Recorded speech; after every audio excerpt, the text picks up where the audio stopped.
Hey guys, if you watched our previous video on tax depreciation, you'll know that I'm not a quantity surveyor, but I'm just going to commentate on a webinar that we're a part of from BMT Quantity Surveyors, and this one's around selling your home. So they went on to say that the cosmetic things, like if you were to repaint and recarpet, your buyer cannot claim the depreciation schedule on those items, even though they may only be a couple weeks old. Unfortunately, if they're given to them second hand in the transaction, then they can't claim anything.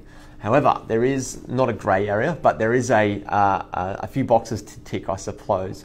And the boxes to tick are if it is substantially renovated. So if you've done an extension or all or most of the building has been replaced, then you handing it over to the next buyer as an investor, they can claim those plant and equipment depreciation schedules as normal. So as if they were to put it in after the transaction. So if you're thinking of renovating and selling to an investor, make sure, and I suppose make sure up front that it is substantially renovated. But if you know it ticks all the boxes and your quantity surveyor's done all the right things and you're trying to sell it to an investor, that could be a little cherry on top of the cake for that investor to buy your home over something else. So hopefully this tip was helpful. I'll talk to you soon.